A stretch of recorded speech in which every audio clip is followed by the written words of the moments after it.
Hello everyone, welcome back to the Easy English channel. We are so happy to see you again. I'm Emily. And I'm Paul. Hello, Emily. I'm feeling great today, but to be honest, I'm also a little bit tired. My eyes are a bit heavy. Oh, why are you tired, Paul? Did you stay up late? Or did you have a very busy weekend with lots of activities? Yes, I did. I was moving around all 2 days, but it was a very good weekend full of fun things. That is perfect because today we are talking about exactly that. How to talk about your weekend in English. It's a topic everyone needs. That is a very useful topic. Every Monday morning at the office, my friends and coworkers always ask me, "How was your weekend?" And sometimes I just smile because I don't know the right words to say. Exactly. It is the most common small talk question on a Monday. It helps you connect with people. But before we dive into the details, listeners, if you want to improve your English every day with us, please subscribe to our channel. And don't forget to give us a like. Your support helps Emily and me make more helpful videos for you. Okay, Emily, let's start with the basics. How do you ask someone about their weekend in a natural way? The most common and friendly way is simply, "How was your weekend?" It's short and perfect for anyone. How was your weekend? Okay, that's easy to remember. And how should I answer if my weekend was positive? You have many choices. You can say, "It was great," or "It was very good." If you stayed at home and didn't go out much, you can say, "It was quiet," or "It was very relaxing." These words tell the other person you had a peaceful time. What if it was not so peaceful? What if I had to clean my whole house and do a lot of grocery shopping? Then you can say, "It was busy," or "I had a very busy weekend." This implies you had many chores or tasks to finish. I see. So great for fun, quiet for rest, and busy for work. I understand. Now, Emily, after the first question, people usually want more details. They ask, "What did you do?" Yes, this is the part where we need to be very careful with our English grammar. When we talk about Saturday and Sunday, we are talking about the past, the time that is already finished. So we must use the past tense. Right, so I cannot say I go to the park if I am talking about yesterday. No, that would be a mistake. You must say, "I went to the park." In English, the word go is irregular, so it becomes went. It changes completely. Ah, went. That is a strong word. I went to the park. I went to the cinema. I went to the supermarket to buy food. Perfect! You've got it. And what about regular verbs? For example, the verb watch. If you saw a movie on Netflix, what do you say? For regular verbs, it is easier. I just add ed at the end. So I say, I watched a movie. Exactly. I watched a movie. I played soccer. I cleaned my kitchen.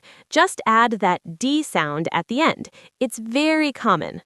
Okay, so went is a special change, but watched follows the rule. Let's practice with our real lives. Emily, tell me, what did you do on Saturday? Well, on Saturday morning, I decided to have a slow morning. I woke up late. It was wonderful because I didn't hear my alarm clock at 6:30. I finally woke up at 9 a.m. I love sleeping in. Waking up late is definitely one of the best parts of the weekend. No stress, no rush. I agree 100%. After I got out of bed, I went to a small, cozy cafe near my house and drank a large latte. I sat by the window and read a travel book for over an hour. It was so relaxing and peaceful. What about you, Paul? What did you do on Saturday? My Saturday was the opposite. I was very active and energetic. In the morning, I put on my sneakers and went for a long run in the park. The weather was beautiful and sunny.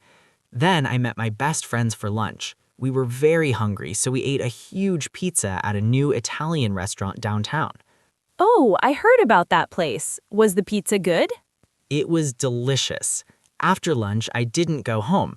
I went shopping because I needed some new professional clothes for my meetings at work. I bought a nice blue shirt and some comfortable black shoes. Wait, did you say I bought? That is another important past tense word, right? Yes, buy becomes bought. B-O-U-G-H-T. It's a bit difficult to spell and the pronunciation is like bought, but it's a very important word for shopping. You are a great student, Paul. Now let's talk about Sunday. For many people, Sunday is a prep day or a quiet day to get ready for the new week.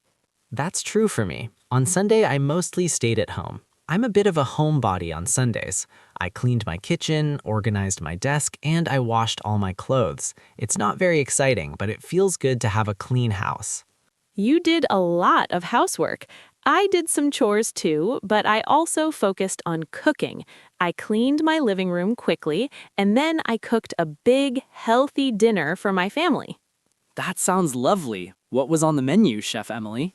I made a fresh chicken salad with nuts and some warm vegetable soup.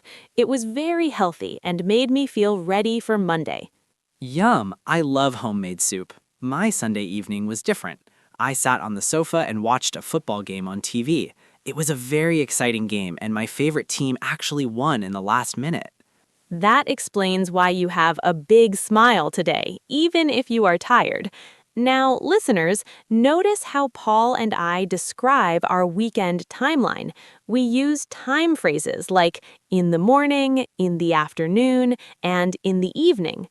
And we also use specific days, on Saturday and on Sunday. Remember, we always use the preposition on before days. We never say in Saturday. That is a very important tip. Also, to make your story sound like a real story, use connectors. Words like first, then, and after that help the listener follow your day. For example, first I woke up. Then I had coffee. After that, I went for a walk. It makes the English sound very natural and smooth. Exactly. But Paul, I have a question for you. Some people feel guilty if they don't do much. What if someone just stayed in bed and watched TV all day? That is perfectly fine. You can tell your friends, I didn't do much. I just stayed home and rested. Or you can use a fun phrase, I had a lazy weekend. A lazy weekend. I love that. Sometimes doing nothing is exactly what our bodies need. It really is. Now, let's review how we feel when the weekend is over. Paul, how do you describe your feeling today? I feel refreshed. Even though I am a little tired, my mind feels clear because I had a good break. But if I went to a very loud party and danced all night, I would say I feel exhausted. And if the weekend was full of new experiences, you can say it was amazing, fantastic, or exciting. But if you just did the same things as always, you might say it was boring or ordinary. I hope our listeners always have fantastic weekends. Me too. Now let's do a quick past tense quiz for our listeners. Paul, I will give you a common weekend activity in the present, and you change it to the past. Ready? I am ready. Let's go. Number 1. I see my family. I saw my family. SAW. Number 2. I go to the beach. I went to the beach. Number 3. I do my laundry. I did my laundry. Number 4. I have a big breakfast. I had a big breakfast. And the last one, I eat delicious pasta. I ate delicious pasta. Excellent! Saw, went, did, had, ate. If you learn these 5 words, you can describe almost any weekend. This is so helpful, Emily. I feel much more confident now. Next Monday, when my boss asks me about my weekend, I will have so much to tell him. That is the goal of our channel. We want you to feel comfortable sharing your life and your stories in English. We have covered a lot today. We talked about questions, past tense verbs, time markers, and even lazy weekends. We did. It was a very productive session. We talked about active Saturdays and quiet Sundays. Now it is time for our favorite part, the question of the day. Yes, we want to hear from our wonderful community all around the world. Tell us in the comments below. How was your weekend? What is one thing you did on Saturday or Sunday? Please try to use the past tense. We love reading every single comment. It's the best way for you to practice what you learned today. Don't be shy. Thank you for spending your time with us today. We hope you have a productive and happy week. See you in the next video. Goodbye. Bye-bye, everyone.